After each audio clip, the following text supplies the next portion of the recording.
Salam hormat dan salam sejahtera bersama saya Debbie Eminda Padan dalam Berita Pagi Sarawak, edisi Khamis 1 Julai. Sarawak dijangka akan membuka semula aktiviti ekonominya sebaik mencapai imuniti kelompok menjelang Ogos tahun ini. Ketua Menteri Dato' Patinggi Abang Johari Tun Openg berkata, imuniti kelompok itu akan dicapai apabila 80% populasi di Sarawak divaksinkan.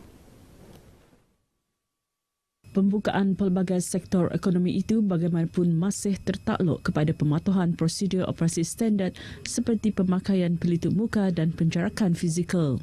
Saya cuba, our target is August. Penanda arasnya ialah if you achieve 80%, then the possibility of the economy back to normal is there. Kerana you si takut lagi mah. But then what is important is disiplin juga.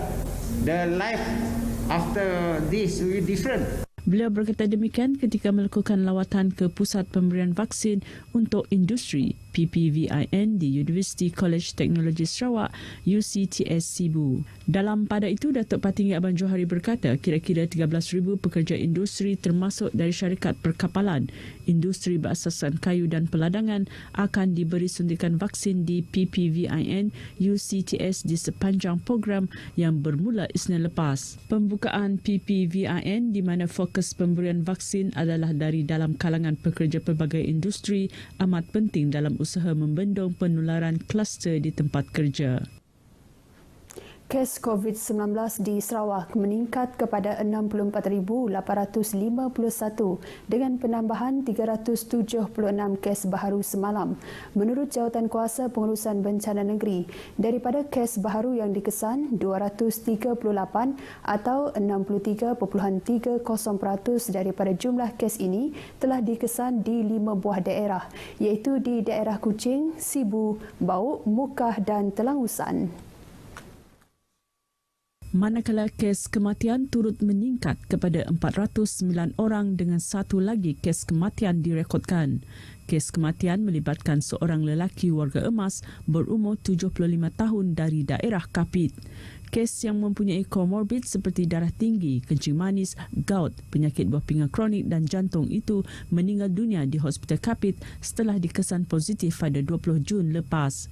Dalam pada itu, Jabatan Kesihatan Negeri Sarawak telah mengisytiharkan 3 kluster tamat setelah tiada kes baru dikesan atau dilaporkan dalam tempoh 28 hari, iaitu kluster Sungai Rangan Kanawit, kluster Jalan Endap Sawit Semarahan dan kluster Tengah Hulu Gedong Semenjan. Ini menjadikan 95 kluster masih aktif. Sementara itu, 5 rumah panjang dan sebuah kuartus pekerja dikenakan Perintah Kawalan Pergerakan diperketatkan PKPD, iaitu di daerah Tatau, Seratok dan Sarike. Manakala PKPD di 9 rumah panjang di Batang Igan Matu dilanjutkan antara 3 Julai hingga 16 Julai. Bersara maupun berhenti kerja sebagai jururawat bukan penghalang untuk terus menabur bakti kepada kerajaan saat khidmat mereka diperlukan. Itu pengorbanan beberapa bekas jururawat yang berkhidmat sebagai sukarelawan di Pusat Pemberian Vaksin PPV Dewan Majmah Kuching.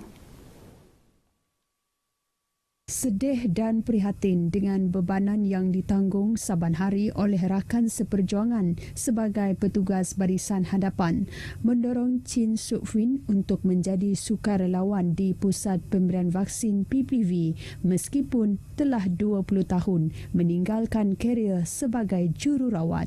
I come back this time because I see this is the time we need to come back because the front are very tired. That's why I feel very good if I can work for them. So that's why I come back. Sementara itu, bagi Irene Pui Chui Ping yang telah 5 tahun bersara setelah 38 tahun berkhidmat serta rakannya Lela Perumal adalah menjadi tanggungjawab mereka sebagai jururawat terlatih untuk memberi bantuan dalam tempoh pandemik COVID-19 ini. Because we are dedicated as a nurse that if they need help, that's why we like to help in the service. Ya, memang perlu, masih diperlukan sebenarnya. Ya, satu keperluan lah untuk kita sebagai pesara untuk memberi perkhidmatan kita lah yang yang diperlukanlah untuk pemberian vaksin ini. Tambah mereka, khidmat sukarelawan kesihatan dilihat sangat diperlukan dalam membantu pemberian vaksin DPPV yang ditubuhkan. Sektor korporat di negeri ini tidak ketinggalan menghulurkan sumbangan menerusi tanggungjawab sosial CSR mereka dalam usaha memerangi pandemik COVID-19. Tidak ketinggalan sebuah syarikat berkaitan minyak dan gas, Serba Dynamics Sdn Bhd, yang tampil memberi sumbangan RM50,000 kepada Hospital Bintulu serta Pusat Kuarantin dan Rawatan COVID-19 PKRC di bahagian tersebut.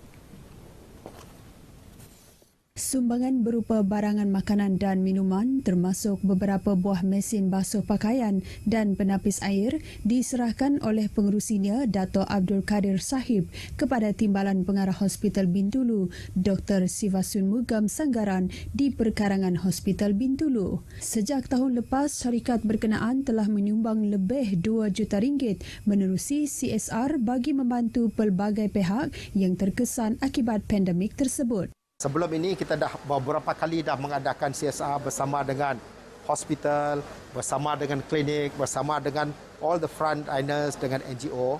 So alhamdulillah kita berterima kasih kepada Hospital Bintulu kerana telah menjemput kita sekali lagi melaksanakan kita punya CSR. Sementara itu, Dr. Sivasun Mugam yang ditemui merakamkan penghargaan atas sumbangan CSR syarikat berkenaan.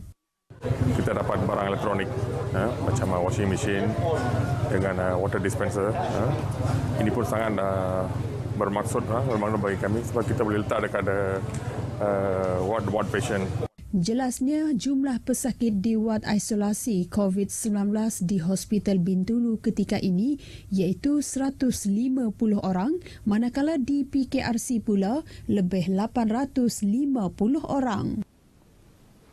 Seorang pemuda dalam usia 25 tahun terpaksa menempuh liku-liku hidup penuh mencabar apabila terpaksa menyara dua warga emas iaitu nenek dan makciknya. Kurang sebulan menyertai pasukan rela daerah Seri Aman, Stang anak Joseph Abob selama ini terpaksa bekerja sebagai buruh sampingan untuk kelangsungan hidup mereka bertiga. Kita ikuti laporan yang disediakan wartawan Rosita Ampong. Bergerak dan hanya terbaring dan duduk. Makciknya juga sudah berusia, dipercayai dalam lingkungan 60-an, tidak diketahui umur kerana tidak mempunyai dokumen pengenalan diri sejak kecil. Kasihan dia. Satu orang pelihara dua orang. Nak masak pun tak ada dapur. Nak beli beras pun tak ada duit. Yang kita bantu dekat dia masa tu, kita bagi dia wang ringgit. Kita kolek kumpul.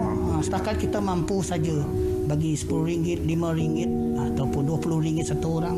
Itulah yang setakat kita mampu buat masa ni. Hasil stang kami tadi memang makcik ni yang bertahan lama dengan sini bersama Stang. Stang adalah yang memberi nafkah pada keluarga. Rupanya dah hasil daripada Encik Raymond.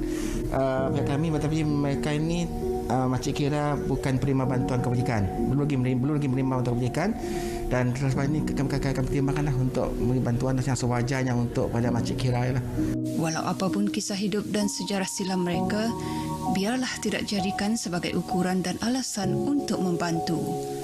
Bagi yang ingin menghulurkan sumbangan, boleh berhubung dengan Stang di nombor 017 504 5974. Rosita Ampong, RTM.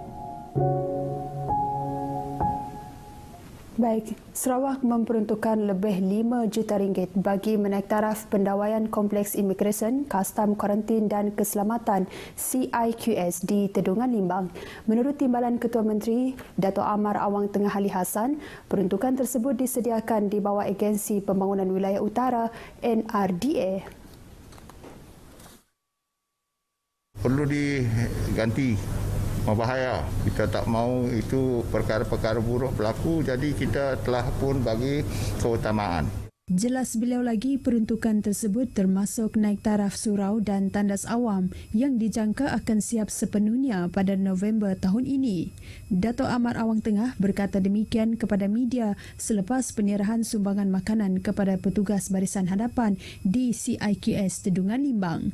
Bantuan makanan sebagai tanda penghargaan kepada petugas barisan hadapan yang banyak membantu pihak kerajaan dalam menjaga keselamatan dan kesejahteraan rakyat. Cadangan Sarawak untuk mengambil lepasan ijazah menjadi guru sandaran akan menangani masalah kekurangan guru di negeri itu dalam tempoh 3 tahun akan datang.